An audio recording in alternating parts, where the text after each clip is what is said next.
Imagine this. You're, 24 years old?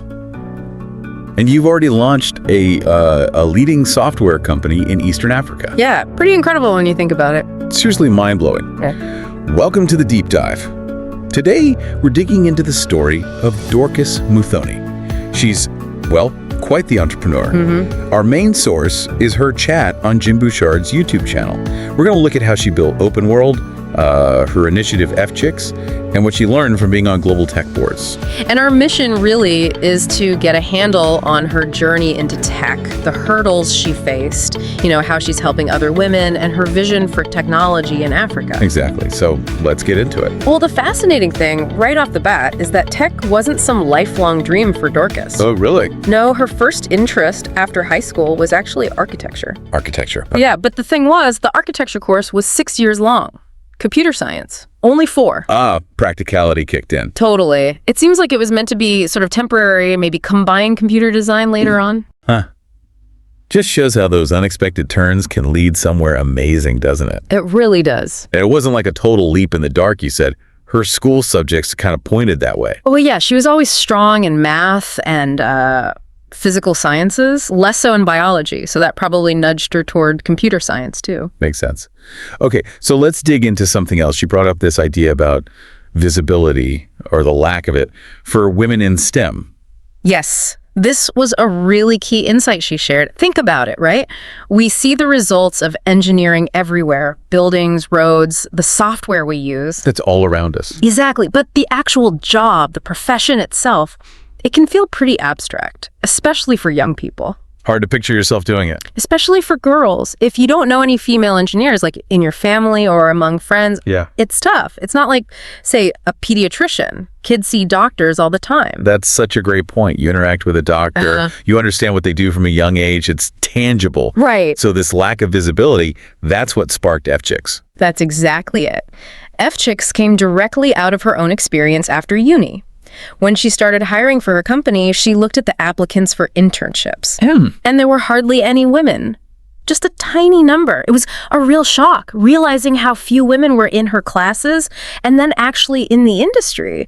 So she felt she had to do something. And F-Chicks was about tackling that visibility issue head on, yeah. Precisely. The core idea was, let's go into high schools. Let's get actual female software engineers in front of these girls as role models. Showing them as possible. Yeah, sharing their stories, what they do day to day, just demystifying the whole thing, making it seem less abstract, more achievable, hoping to spark that interest so they might actually consider STEM. That whole, if you can see it, you can be it idea, basically. Exactly that. And it wasn't just her, right? It grew organically. Oh, yeah. Very much grassroots.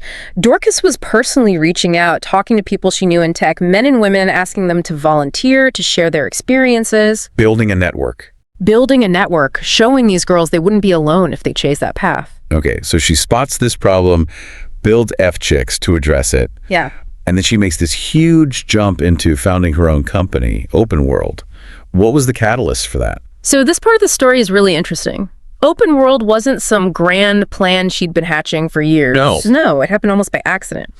She was invited to speak at this National Telecommunications Day event. Okay. And her talk was about open source software, something she was already using. Her goal was just to kind of educate people, especially since budgets were tight for a lot of organizations. So just sharing information. And how did it go down? Amazingly well. The audience, mostly senior tech managers, were genuinely surprised. They hadn't really considered how open source could work for their businesses. They didn't know about the business applications. Apparently not to that extent. She got a standing ovation, which, for someone that young, it really showed she had hit on a massive unmet need. Wow. And she didn't just take the applause and go home. Nope. She saw the interest, understood the budget issues, the need for customization, and basically immediately went and incorporated OpenWorld. Just like that. Just like that. Really seized the moment, addressed the demand she'd accidentally uncovered, super proactive. Now, launching a company at 24, as a woman in tech, Yeah. you'd think she might have faced some serious pushback. Did she feel her age or gender were big problems initially? Interestingly, she said she wasn't actually that worried about age or gender at the very start. Oh, why not? Her view was kind of, well, the tech industry is pretty young anyway, so being 24 didn't feel like sticking out quite as much, perhaps. Okay, fair enough. But surely there were other challenges. Oh, absolutely. The main thing she ran into early on was clients trying to lowball her on price. Because she was young. Yeah, the assumption seemed to be she's young, her work can't be that valuable or complex. Plus, there was confusion around open source itself. You know, the free part sometimes made people think the services should be dirt cheap too. Right, misunderstanding the value proposition. Exactly. So she constantly had to not just deliver, but also educate clients about the real value she was bringing. And did gender become more of an issue later, maybe as the company grew? It seems so, especially when chasing bigger deals, larger opportunities. She noticed a bias sometimes, particularly from men in leadership roles. How so? A tendency to maybe favor companies led by men for the really high-tech, high-stakes projects. Her feeling was that women often had to work much, much harder just to build that initial trust, to be seen as equally capable for those big contracts. That unconscious bias still rearing its head. Yeah, it's a reminder it's still out there. So, facing that, how did she approach leading her own teams, especially if some team members might have had their own biases? Her approach sounds very direct, very pragmatic. She acknowledged that, yeah, some people might be uncomfortable with a woman leader. And her response? Basically, her philosophy was, well, if you have a problem being led by a woman, OpenWorld probably isn't the right place for you. Setting a clear standard. Exactly. Fostering a culture focused on performance, on delivering for the client, not on biases. Creating a cohesive team that way. Makes sense. Build a meritocracy, focus on the work. Right. And she also made an interesting observation that people who generally have respectful relationships with women in their personal lives tend to be less biased at work. That tracks. How you treat people outside work often reflects how you treat them inside work. It highlights how wider social attitudes really do play out in the workplace. Okay, let's switch gears a bit to OpenWorld itself. It started with various services, but then it focused in, right? Yes. Strategically, they shifted focus onto their own platform. It was called Coupa Business, but now it's rebranded as Up in Business. Up in Business. Got it. And what does that platform do? Who is it for? It's a web and mobile app specifically built for small businesses to really empower them. Empower them how? What are the practical tools? Well, crucially, it helps them track expenses. That's often a huge headache for small, maybe informal businesses. I can imagine. Pen and paper, or maybe nothing at all. Right. So this digitizes it. It also helps them understand their overall performance, getting insights from their own data, and it can even help them access financing options. Connecting them to funding, too. Potentially, yes. Dorcas's big vision here is using tech to make a real significant impact across Africa by helping these small businesses actually grow, become sustainable. That's huge. Using tech as a lever for economic development, essentially. Absolutely. She sees trade as this fundamental area where tech can really move the needle, helping small entrepreneurs build wealth, create jobs in their communities. And giving African businesses a bigger digital footprint. Yes, helping African products and services get seen, get sold in the wider market. She mentioned specific challenges for micro enterprises in places like Kenya too, didn't she? She did. A key one is scalability. Many operate very informally, which makes it hard to grow beyond a certain point. And Up in Business tackles that. That's the goal.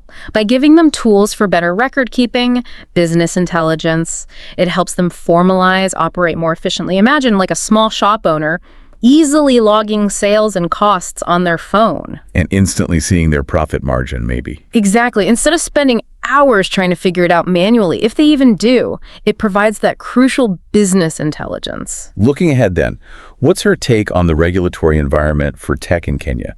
Is it helpful? A hindrance? She actually sounded quite positive about it. She feels there's a growing understanding and appreciation for tech, both from the government and the private sector in Kenya. That's good to hear. Yeah, and she mentioned there's this multi-stakeholder forum, kind of a collaborative group, that pushes for a balanced approach to regulation. The idea is to encourage innovation, not stifle it. Makes sense. So what's next for Dorcas and OpenWorld? What's the focus now? The main thing is really optimizing Up in Business, making it even better for emerging markets, not just in Kenya, but globally, starting with Africa, then potentially beyond. And the big vision is this: omni-channel experience. What does that mean in plain English? Good question. Omni-channel basically means creating a seamless experience for selling across different platforms. Okay. So think about a small business. They might have a physical shop, right? But they could also sell online, maybe through the app, maybe a simple website. Omnichannel means all those ways of selling work together smoothly. Inventory is tracked across all of them. Customer experience is consistent. Ah, okay. So the customer gets the same experience whether they buy online or in person, and the business manages it all easily. That's the idea, making trade easier and more integrated for these businesses. It sounds incredibly powerful. So for listeners who are maybe small business owners themselves or just curious, how can they check out Up in Business? Right now, the easiest way is the Google Play Store. It's mainly on Android at the moment. Okay. Just search for Open Business. That's OPEN Business, all one word. Got it. Open Business. Yep. Download the app. There's a free trial 14 days, and you can do up to 20 sales transactions in that time. It's a great way to just kick the tires, see if it fits their needs. Perfect. So wrapping up this deep dive on Dorcas Muthoni, wow, what a journey. Truly inspiring. Yeah. From that kind of accidental start in tech to building a leading company. And her approach, seeing a need, like the lack of women in tech, and not just complaining, but actually building something like F-Chicks. That proactivity is amazing. Totally.